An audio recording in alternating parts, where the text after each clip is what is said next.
भारत छोड़ो के समय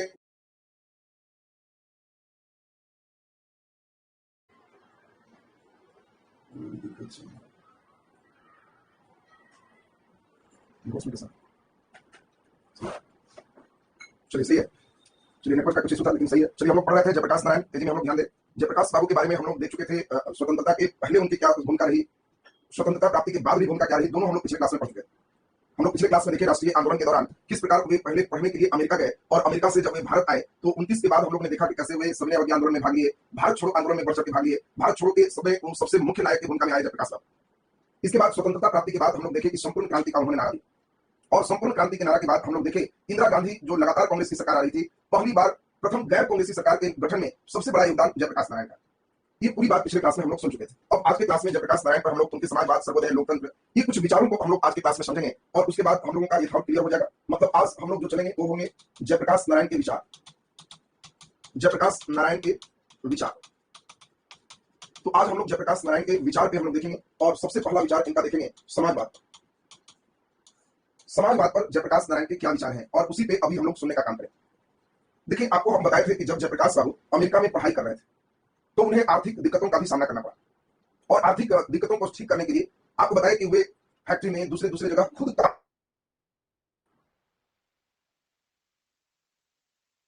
समस्याओं को देखे, गरीबी की समस्याएं क्या होती है वो खुद महसूस किए और उसी क्रम में उन्होंने जब मार्क्स की पुस्तक पढ़ा दास कैपिटल और समाजवाद के प्रभाव में आए तो वे पक्का मार्क्सवादी हो गए। उन्हें लगा कि हर चीज का निदान मार्क्सवाद है। मार्क्सवाद का मतलब आपको हम समझाए थे। मार्क्सवाद ने क्या कहा? तो मार्क्सवाद ने कहा भौतिक द्वंद्ववाद का सिद्धांत दिया।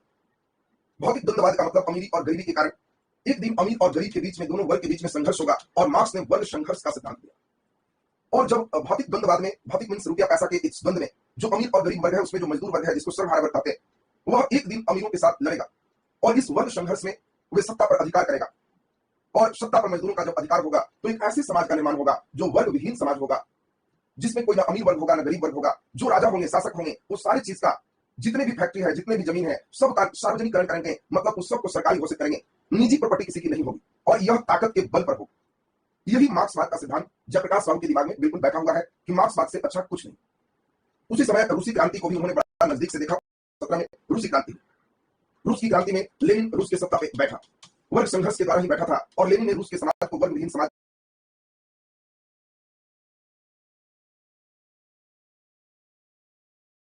रूस एक बेहतर रूप में बढ़ रहा था।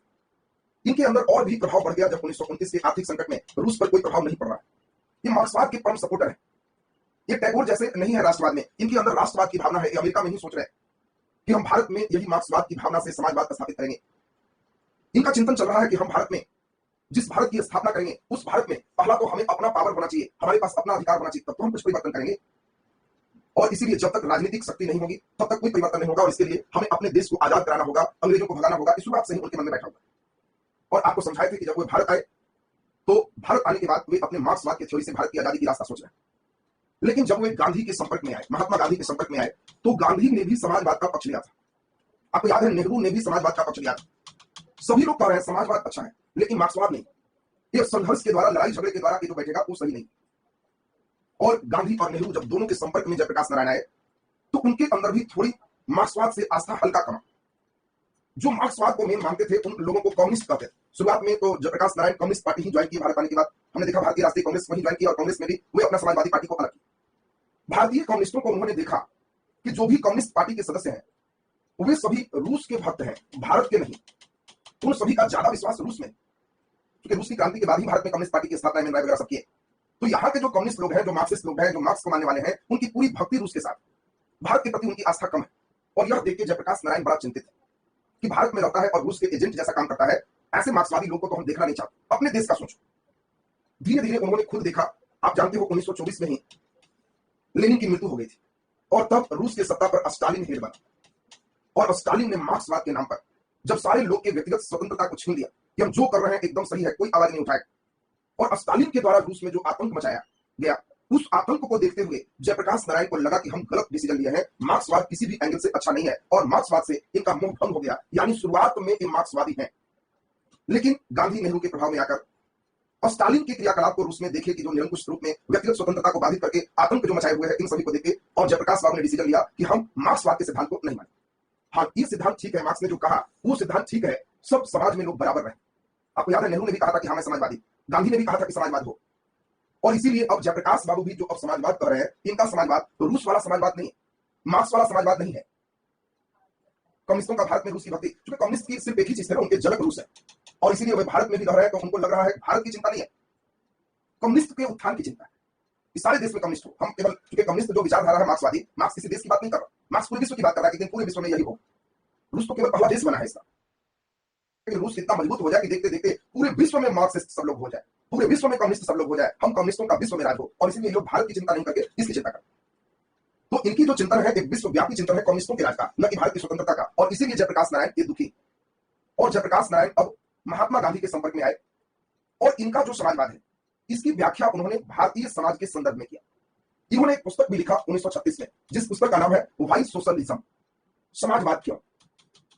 आप इसमें पुस्तक के बारे में लिखोगे, जब भी जयप्रकाश बाबू की बात आएगी तो इस पुस्तक का जिक्र जरूर करना, समाजवाद क्यों। ये इनका किताब है जो 1936 में प्रकाशित हुआ, और इस पुस्तक से जयप्रकाश बाबू का समाजवाद के संबंध में जितने भी विचार है सारे इस पुस्तक में स्पष्ट रूप से लिखे हुए।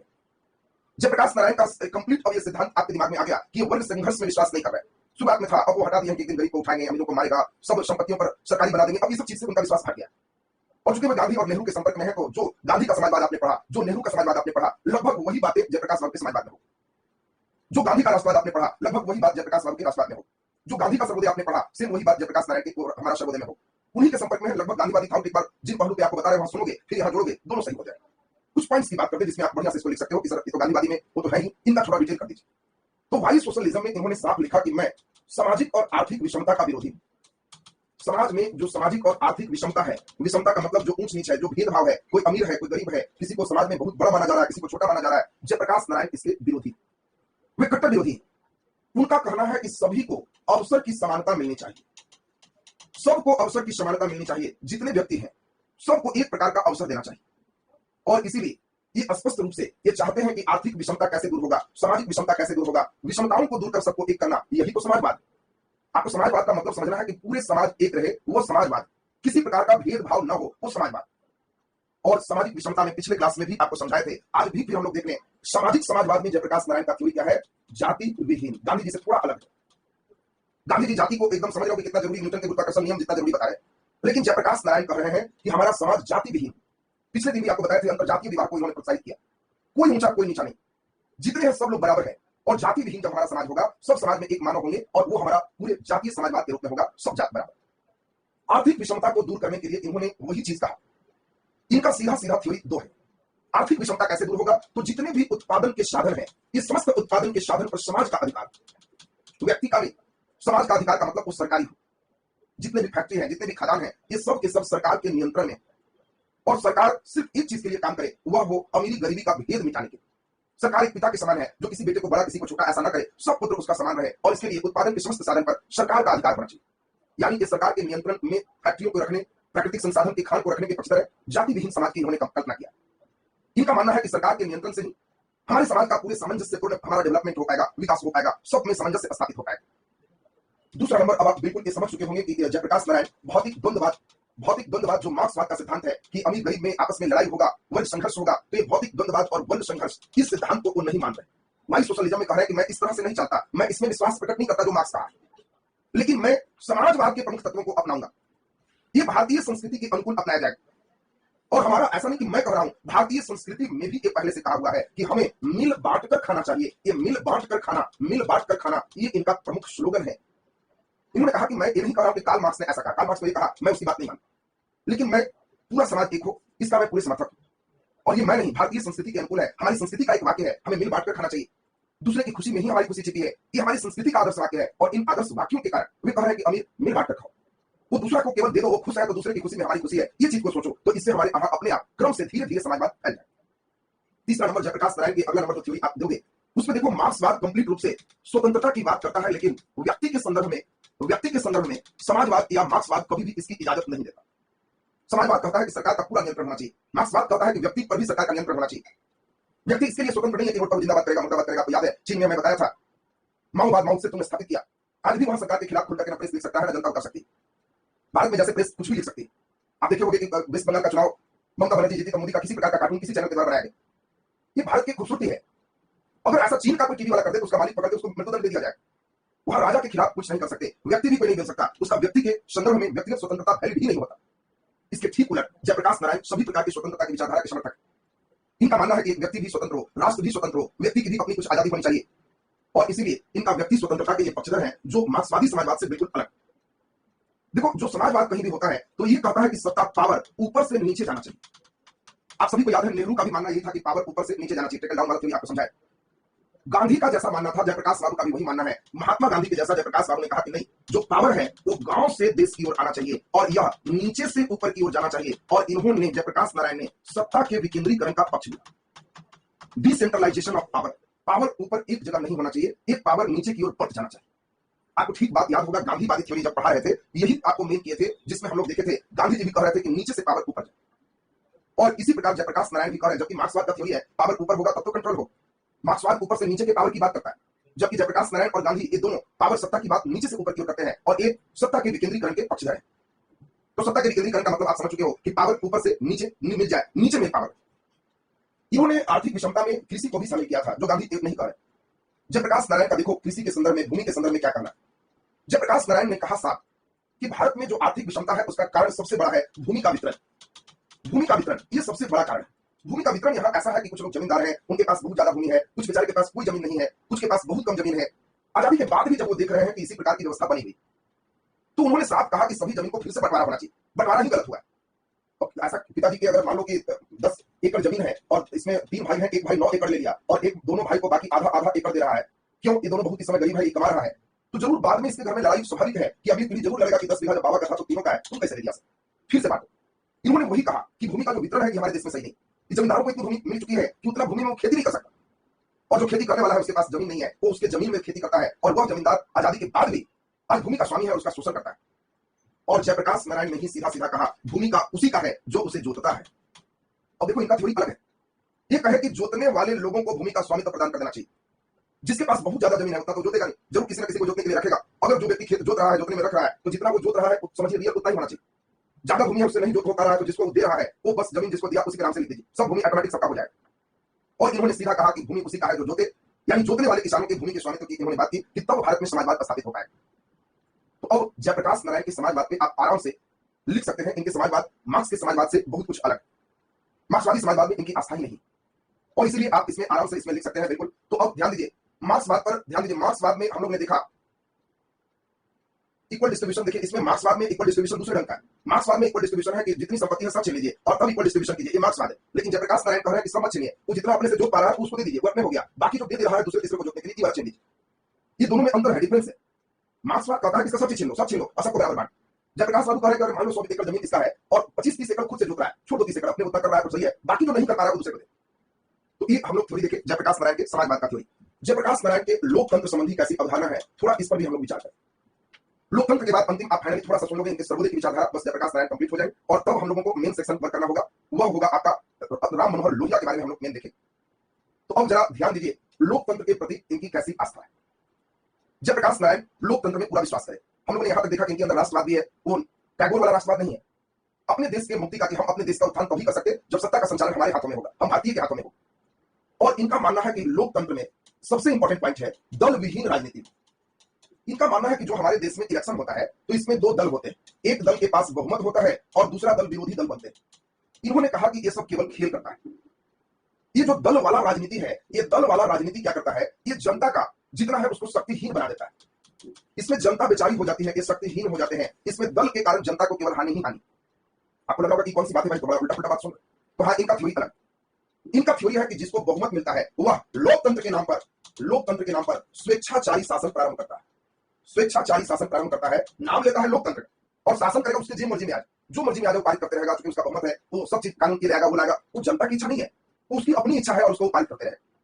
जनता को बेचारी सरकार वोट देकर के चुन ली और यहाँ जो व्यक्ति चुन के गया वो अपना इच्छा चला रहा है और नाम ले रहा है कि हम ये लोकतंत्र वाला देश है, हम जनता के काम कर रहे हैं। इनका कहना है कि ये एकदम गड़बड़ है। और ये मत समझिए कि जो विरोधी है वो कुछ करे, यह भी केवल सत्ता का उपभोग करता है, यह भी कोई जनहित में कार्य नहीं करता, यह भी जनहित में कोई कार्य नहीं करता है। और इसीलिए इनका मानना है कि इस प्रकार की राजनीति नहीं, विदाउट दल का रहे, बहुमत सब अलग अलग अपना अपना खड़ा होकर जाए, बिना दल का जाएगा तो फिर उसमें कोई वो प्रस्ताव लाए, उसमें वो बहुमत जुटाए तो वो जनता की राय हो। इसमें तो अब एक ही पार्टी है तो उसका जो एजेंडा होगा वो एजेंडा से वो अपना स्वेच्छाचारी शासन करने लगेगा, वहां फिर जनता का शासन नहीं चलेगा, जनता शक्तिहीन हो जाएगी। और कई पॉइंट्स हम लोग देखेंगे, यानी एक तो हम लोग देखे कि दल विहीन राजनीति के मेन पक्षधर को। दूसरा नंबर इनका मानना है कि अगर लोकतंत्र रहता है तो एकदम सही है, लोकतंत्र होना ही चाहिए, लेकिन इसमें जनता को जागरूक बनाना हो। हमें ऐसा लोकतंत्र चाहिए जिसमें जनता जागरूक हो। जो इसमें चुन करके जाते हैं जनप्रतिनिधि, ये जनप्रतिनिधि अधिक उत्तरदायी हो, ज्यादा रिस्पॉन्सिबल रहे। जो चुन करके जाए वो चुनने वाला व्यक्ति उस क्षेत्र के प्रति अधिक रिस्पॉन्सिबल रहे कि हमें जनता ने चुना है, हमको ऐसा इनके लिए भलाई का काम करना है। अब देख रहे होगे तुम्ही कि जितने जनप्रतिनिधि हैं बहुत कम ही लोग, जब कोई महामारी कोरोना का भी चल रहा है तो अपने क्षेत्र में दिखाई दे रहे हैं, सब लापता हो गए। यही है उत्तरदायित्व का कमी। जनता जागरूक हो, उनको कोई समस्याएं हो तो वो उतरे, सरकार के विरोध में बोले। एक ऐसा लोकतंत्र हो जिसमें सत्ता का विकेंद्रीकरण हो। इनका लोकतंत्र का मतलब है कि पावर केवल एक जगह नहीं होती, मुख्यमंत्री और प्रधानमंत्री, यही पावर। पावर नीचे गांव में हो, गांव में पावर हो, उन लोग अपना पारित करके हम ये पारित किए और इतना पैसा चाहिए, ऊपर भेजो उतना आए, सीधा काम कर, सीधा वर्क करो, सत्ता नीचे होना चाहिए। इनका उद्देश्य है कि जो जनता है वो सभी में राजनीतिक चेतना एकदम जागृत होना चाहिए। राजनीतिक चेतना जागृत का मतलब है कि जनता को यह समझना होगा कि हम किसको वोट दें, किसे न दें, ये वाला सेंस उसके अंदर जरूर है। केवल जाति के आधार पर, केवल पार्टी के आधार पर वो वोटिंग न करके अपना चेतना जगा के काम करें कि कौन व्यक्ति हमारे लिए अधिक बेहतर काम करे। इनका मानना है कि जो दल वाले सिस्टम है इसी के कारण सबसे ज्यादा भ्रष्टाचार होता है। एक दल जो सरकार में बनेगा उसके जो भी लोग समर्थक हैं वो जहां है कस के कहेगा कि मेरी ट्रांसफर बदली यहां कर दीजिए, हमारा आदमी बना हुआ है, जो चाहेगा स्वेच्छाचारी शासन करेगा, बहुत ज्यादा भ्रष्टाचारी करेगा। इन लोग केवल अवसर की तलाश में रहेगा, अवसरवादिता बढ़ाएगा। ये सब बात मेन रूप से लोकतंत्र के प्रति जयप्रकाश बाबू का मेन कहना है। यानी जयप्रकाश बाबू का कहना है कि जो मताधिकार है, इन्होंने डिमांड किया था उस समय में मताधिकार का रेंज और बढ़ाना चाहिए। यही मांग की 21 से 18 वर्ष वाला जो डिमांड देख रहे हो, एक संपूर्ण क्रांति में यह डिमांड शामिल, ज्यादा से ज्यादा लोग वोट देने के अधिकारी रहे और उसमें तब जाकर के एकदम बढ़िया शासन जो है प्रतिनिधि चुन के आएंगे, वो उत्तरदायी ढंग से शासन करें, जनता जागरूक हो, पावर नीचे तक जाए, सब जनता में राजनीतिक चेतना जागृत रहे, आंख बंद करके किसी को न चुने, दल विहीन राजनीति हो। ये सब इनका चिंतन है लोकतंत्र के प्रति। तो जयप्रकाश बाबू का लोकतंत्र के प्रति भी आस्था हम लोग देख लिए। अब थोड़ा सा हम लोग को देखना है अंतिम में जयप्रकाश बाबू सर्वोदय के नेता बने। गांधी के सर्वोदय आप लोग सुने होंगे, बस उसी पर सारा सिस्टम यहाँ। जयप्रकाश नारायण सबसे पहले क्या थे? मार्क्सवादी, एकदम मार्क्स के सपोर्टर। धीरे धीरे मार्क्सवाद से माया भंग हो गया, तब वो बन गए गांधीवादी नीति से, फिर बने समाजवादी। अपना कहे कि मैं ऐसे चाहता हूं, गांधी से भी कुछ जगहों पर इनका अलग मुद्दा आपने देखा है, कुछ समानता है, कुछ मुद्दे अलग भी है। और तब लास्ट फेज में फिर ये समाजवाद से अंतिम समय में इस सर्वोदय को ज्वाइन किया। अंत में हमारे जयप्रकाश नारायण ने सर्वोदय के मार्ग को अपनाया और ये सर्वोदय गांधी का ही थ्योरी है, जिसको बढ़ाने वाले मेन व्यक्ति थे विनोबा भावे। और यही विनोबा भावे के सर्वोदय के जो थ्योरी है, इसी थ्योरी का इन्होंने काफी समर्थन किया जयप्रकाश नारायण। जयप्रकाश नारायण ने कहा कि हम जो दल विहीन राजनीति की बात कर रहे हैं उसमें जितने लोग जीत करके आते हो सब लोग एकदम पूरे सर्वोदय को सपोर्ट करो, सर्वोदय को सब लोग सपोर्ट करो। इसी से सामाजिक क्रांति आ सकती है, इसी से सामाजिक क्रांति आ सकती है। पूरे समाज में जो हम बात कर रहे हैं वर्ग विहीन समाज करने का, जाति विहीन समाज करने का, उससे एक चीज से आ सकता है, वो होगा सर्वोदय। गांधीवादी सर्वोदय से थोड़ा सा ही अलग एक दो पॉइंट और जुड़े। इनके सर्वोदय के अंतर्गत जाति विहीन वर्ग विहीन सब शामिल। गांधी में ये नहीं होगा, गांधी का सर्वोदय जाति विहीन कभी गांधी कही नहीं सकती। लेकिन जयप्रकाश नारायण कहते हैं जाति विहीन हो, वर्ग विहीन हो, ना अमीर वर्ग हो ना गरीब वर्ग हो, ये इनका सर्वोदय में थोड़ा सा आइटम पड़ जाए। और सर्वोदय का मतलब है, सर्वोदय से तात्पर्य है सबका कल्याण, नाम ही है सर्वोदय, सबका कल्याण। एक गांधी थाउट हो गया, जाति विहीन की गांधी से कंप्लीट अलग हो। और इन्होंने सीधा सीधा कहा कि सर्वोदय तभी संभव है जब लोगों के अंदर नैतिक विकास होगा। वही गांधी का थ्योरी, नैतिक विकास होगा, लोग खुद से जगे कि वो बेचारा है, गरीब है, उसको भी हम कुछ दे दें। और इसी सर्वोदय के हिस्सा में आप सभी लोग को मालूम है भूदान की बात चल रही थी, ग्राम दान की बात चल रही थी। भूदान का मतलब गांव जमीन दान दे दीजिए जिसको कुछ नहीं है, जो भूमिहीन। इन्होंने कहा कि सबके पास कुछ कुछ जमीन हो जाए, वो कहीं बेहतर है किसी एक ही व्यक्ति के पास सब जमीन। गांधी जी का ट्रस्टीशिप सिद्धांत भी आप देखे थे कि आप सारी जमीन के ट्रस्ट का ऑनर है, ट्रस्ट का ऑनर है, जमीन का नहीं, जमीन के मालिक नहीं है, जमीन के आप संरक्षक है, जो आवश्यकता अनुसार गरीब को आपको देना है। ये भूदान की थ्योरी है, ग्राम दान की थ्योरी है, ये नैतिक विकास की बात। जयप्रकाश नारायण ने सीधा सीधा कहा कि जो किसान भी है, एक ग्राम दान का मतलब हो गया कि अगर आप चाहते हैं कि जमीन न दे तो गांव में ही जो बाकी जमीन है वो सब जमीन पूरे गांव के लिए जो गैर मजबूत टाइप का है वो जमीन गरीब के गांव के लिए हो जाए। और यहाँ पर जो फार्मिंग हो, कृषि हो, यह कृषि किस टाइप का हो, तो इन्होंने कहा कि यहाँ पर जो खेती होना चाहिए, यह खेती जो है आप उसको कह सकते हैं कोऑपरेटिव, उसको इंग्लिश में कहते हैं कोऑपरेटिव, मतलब सहकारिता कृषि। ग्राम दान में सहकारिता कृषि की बात इन्होंने किया। सहकारिता का मतलब कोऑपरेटिव, कई लोग मिल करके जो कृषि करें जिस जमीन पर, वो पूरे जमीन के ग्राम दान का पार्ट हो। मतलब यहाँ पर सीधा सीधा है कि अगर कोई व्यक्ति का जमीन है और चाहते हैं कि सर हम गए और कहे कि दे दीजिए कुछ जमीन दान, तो अब आपकी इच्छा है चलो वो वाला जमीन उसको लिख देते हैं, पेपर दे दिए, तो ये भूदान का पार्ट हो। अब आप समझा रहे हो कि गांव में मेरा तो 20 आदमी गरीब है, हम किसको दे दें? तो कोई बात नहीं है, आप ये जमीन का जो प्लॉट है ये 20 को दान दे दीजिए, ये इसको ग्राम दान का पार्ट माना जाएगा और 20 मिलकर के इसमें सहकारिता कृषि का पार्ट करें। आपके अभी नहीं रहेगा, ये दान है, एक 20 इस भूमि में कृषि करेगा और खेती के बाद जो इसको प्राप्त होगा 20 अपना बांट ले। इससे भी उसके शोषण में कमी आएगी और इस प्रकार की कृषि को उन्होंने सहकारिता कृषि कहा। और जयप्रकाश नारायण सहकारिता कृषि पर काफी ज्यादा बढ़ावा दी। ग्राम दान का मतलब पूरे गांव दान नहीं देना है, गांव के लोगों को वहां पे बसा रहे हैं, पूरे लोग, कई लोग सामूहिक रूप से अगर किसी भूमि पाठ पे रह रहे हैं तो ग्रामदान, पार्टिकुलर किसी जमीन पर एक व्यक्ति का हिस्सेदारी दे रहे हैं तो वो भूमिदान, वो भूदान का पाठ। तो इस तरह का सर्वोदय का जो गांधी की विचारधारा है, सेम विचारधारा जयप्रकाश नारायण का रहा है। तो अब आप जयप्रकाश नारायण से एक क्वेश्चन पूछा है, लेकिन वो बहुत छोटा क्वेश्चन पूछा, लेकिन अब आपकी ड्यूटी है कि एक बढ़िया से एक क्वेश्चन पे आप लिखेंगे और उस पर आपको लिखना है, ध्यान दीजिए, क्वेश्चन आपका है जयप्रकाश नारायण, जयप्रकाश नारायण, जयप्रकाश नारायण के समाजवाद, जयप्रकाश नारायण के समाजवाद, लोकतंत्र, लोकतंत्र के विचार का, जयप्रकाश नारायण के समाजवाद लोकतंत्र के प्रति विचार का, लोकतंत्र के प्रति विचार का, विचार का उल्लेख करें, उल्लेख करें, और यह मार्क्सवाद से, मार्क्सवाद से किस प्रकार भिन्न था, भिन्न था, स्पष्ट करें। देखिए, इसको आपको सिर्फ 250 शब्दों में लिखना है, इसमें 2 पार्ट्स हैं। अब हर जगह मार्क्सवाद मार्क्सवाद मत करते रहना। शुरुआत में ही तुम दे देना कि जयप्रकाश नारायण जब अमेरिका में थे तो वो मार्क्सवाद के करीब पहुंचे, उनके विचारों के करीब पहुंचे, और वे प्रारंभ में मार्क्सवाद के कट्टर समर्थक थे। परंतु जब वे भारत आए तो गांधी और नेहरू के संपर्क में तथा रूस में स्टालिन के शासन की क्रूरता को देखते हुए इनका मार्क्सवाद से मोह भंग हो गया, और इन्होंने जो भारत में समाजवाद के विचार को लाया, या इनका जो समाजवाद के प्रति विचार है, यह मार्क्सवाद या रूस के समाजवाद से अलग है। इसे निम्न प्रकार से इसकी भिन्नता को देखा जा सकता है, उसमें स्पष्ट रूप से 5-6-7 पॉइंट पर, आप 5 पॉइंट पर कम से कम डिस्कस कर लेना। तब लोकतंत्र के प्रति चलना। अब लोकतंत्र के प्रति भी मार्क्सवाद, आप समझ रहे हो कि मार्क्सवाद लोकतंत्र में कभी नहीं कहेगा, मार्क्सवाद कहेगा ऊपर से नीचे पावर हो, लोकतंत्र में इनकी आस्था है नीचे से ऊपर पावर हो, दोनों में अलग अलग अंतर आप एकदम स्पष्ट करो। और इस पर मैं देखना चाहता हूं कि आप समेट करके 2 पेज में कितना बढ़िया लिख सकते हो, खूब बढ़िया से लिख करके इसको पहले डालिए, तब देखेंगे कौन बच्चे अच्छा करते हो। आवश्यकता होगी तो इस पर हम लोग वर्क करेंगे। अगला दिन आपका जो कल का क्लास होगा, राम मनोहर लोहिया से आपका क्लास है। लगभग आप 250 वर्ड पे अगर लिखते हैं, 250 शब्द, एक बढ़िया राइटिंग आता है, अच्छा आप लिख पाए, इसलिए 250 शब्दों में इसको आप समेटने का प्रयास करिएगा। बड़ा होगा तो फिर से उसको दोबारा लिखिएगा, 2 बार 3 बार लिखने से आपके अंदर बहुत बढ़िया राइटिंग स्किल विकसित हो जाए। तो चलिए, आज जयप्रकाश नारायण आपके कंप्लीट। अगले दिन राम मनोहर लोहिया से हम लोग